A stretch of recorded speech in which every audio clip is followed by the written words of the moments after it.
Waves, curls, coils, it can all be a bit confusing. Today I'm walking you through 5 mistakes that I've made over the years with my waves, and of course the solutions to fix them. I am honored to partner with Kerastase on a portion of today's video. Let's go ahead and dive on into the problems and how to fix them. First mistake I used to make is applying a hair mask before shampooing. While this does indeed work and it helps to moisturize and detangle before shampooing, hair masks are wildly expensive, and when you apply a hair mask to dirty hair just to detangle and then rinse it out, you're essentially pouring money down the drain. Now, if you got it like that, keep it going, baby boo. But if you're looking for something a little more cost effective and useful, I have been pre-poo oiling my scalp before shampooing. Today from Kerastase, I'm gonna be using Symbiose Serum Nui Anti-Pelliculary Anti-Dandruff Night Serum. If I have more time, I like to apply a hair serum or oil at night. It can be used daily. I've been using it once a week. Using a pre-poo oil or serum is gonna help to hydrate your scalp.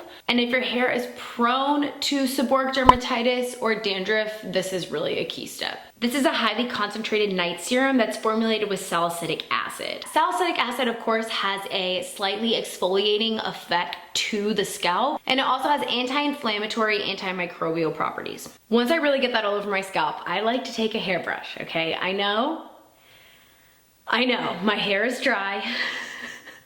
And everything every curly hair influencer has ever told you is not to brush your hair while it's dry. I hear you.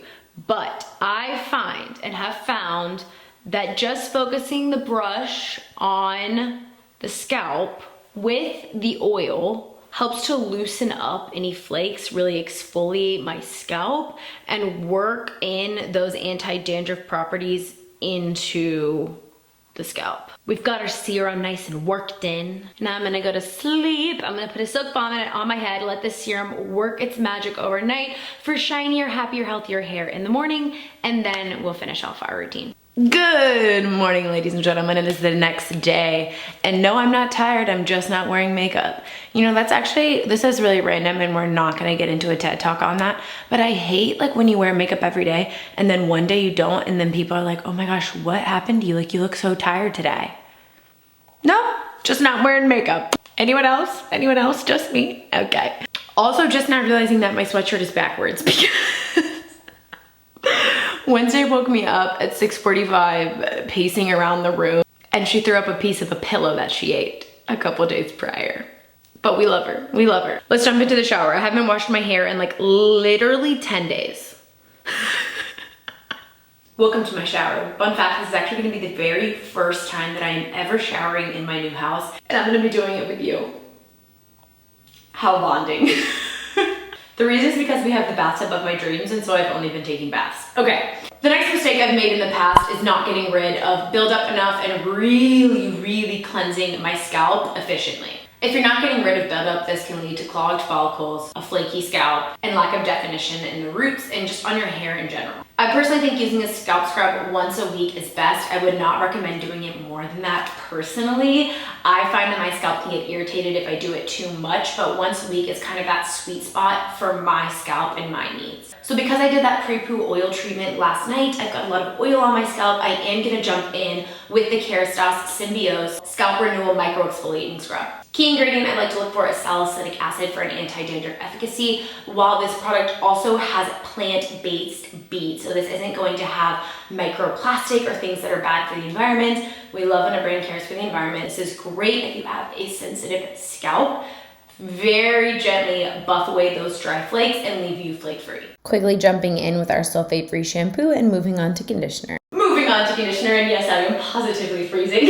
Something that I have shown to you guys in the past, and I don't necessarily think is wrong, but I have found that I can actually get better results without doing it. So that is the old squish to condition method, essentially scrunching in your conditioner as opposed to like gliding and packing on the product really evenly and being sure to kind of like almost seal in the cracks, the little crevices. I have very porous hair, okay? So I do think that this tip is more so geared towards those with a high porosity. My hair is honestly pretty healthy, but I do highlight my hair, and so I have highly porous hair. When I do the scrunching squish to condition method, I'm kind of just like doing a little bit of this all over. I'm not really evenly coating and filling in those cracks. I still have some shampoo, I can hear it.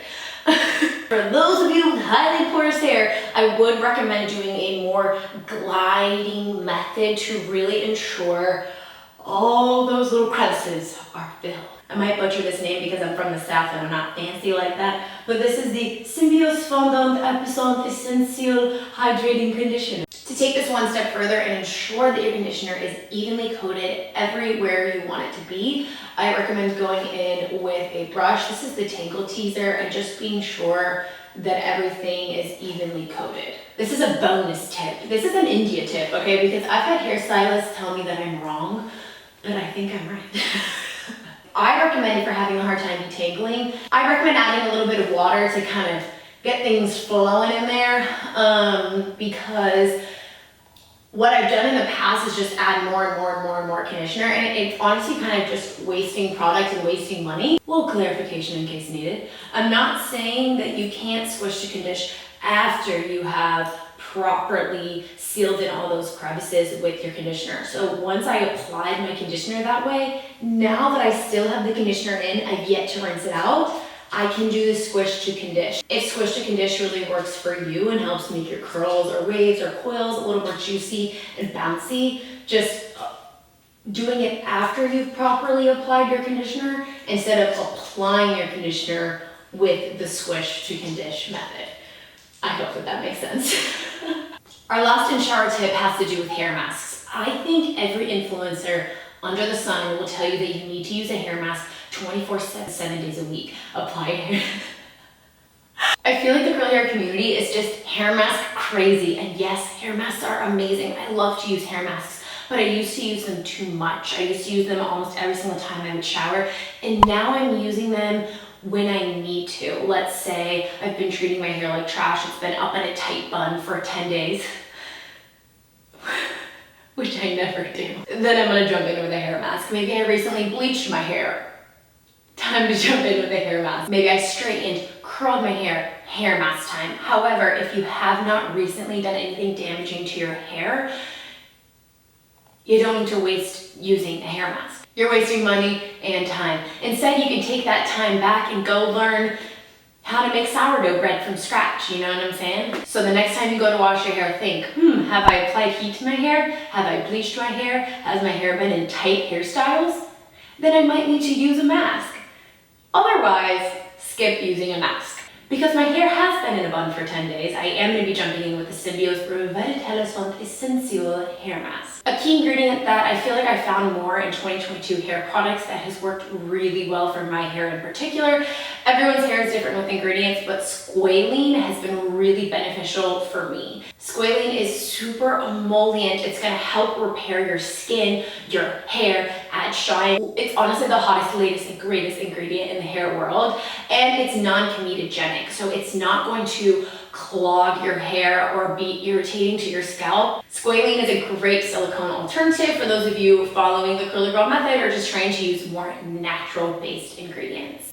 We are now fresh out the shower, and instead of popping on a hair turban right away like I have done in my videos for 5 years, I've been leaving a claw clip either in the shower or on my like bath caddy tray and immediately popping my hair in this so that the like waffle towel turban situation will not soak up all the excess water, and I can use that water for styling my hair. In the past, if you've been here for a while, you know that I have recommended styling your hair more so like barely damp instead of soaking wet. I will say that this is something that I have changed. I find that the older I get, the thinner my hair gets, or especially if my hair is very long and therefore looks a little more straggly, I find that adding more water into the styling process allows my hair to kind of like plump up, you know, like that water just kind of plumps it up a little bit more. So while the way I used to style my hair is not necessarily incorrect by any means, it's just gonna give you different results. Therefore, if you're looking for more plumpage, a little more definition, and more shrinkage, opt for more water. On the other hand, if you're looking for less shrinkage, more of a beachy, messy vibe, and less definition, opt for less water.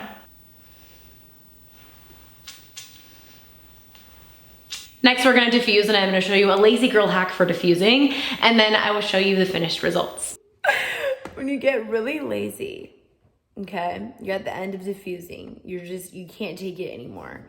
You sit against the wall and then you kind of like balance your blow dryer. Like, let's say I'm really trying to get these roots. You balance it. Okay, it is tricky, but you find a way. You push through. And you diffuse the roots without using your hands so that you can give your arm a rest. Our diffused results. Absolutely love my results. I love that this is the volume that I can get on first day hair alone. It's super defined. It's giving like beachy mermaid vibes, and I'm honestly obsessed with it. And as the days go on, like second and third day hair is usually my favorite because I'll have even more volume and it'll look thicker, but I think it looks really happy and healthy. The only piece that I pin curled was this piece, and what that means is I essentially take my fingers and roll it around, right, and pin it while it's drying, because for some reason, like, I always have a hard time with this piece just being really fuzzy. So I did pin curl this piece to make it kind of like perfect and not frizzy, but otherwise this is all just how my hair air dry. I hope you enjoyed today's video and that it was helpful. Please bear in mind that all of these things we discussed today are not necessarily mistakes that I've made. It's all dependent upon how you want your hair to turn out. Be sure to check out the links in the description box down below for any of the Kerastase products. Big thank yous again to Kerastase for sponsoring a portion of today's video. And until next time, I'll see you soon. Bye guys.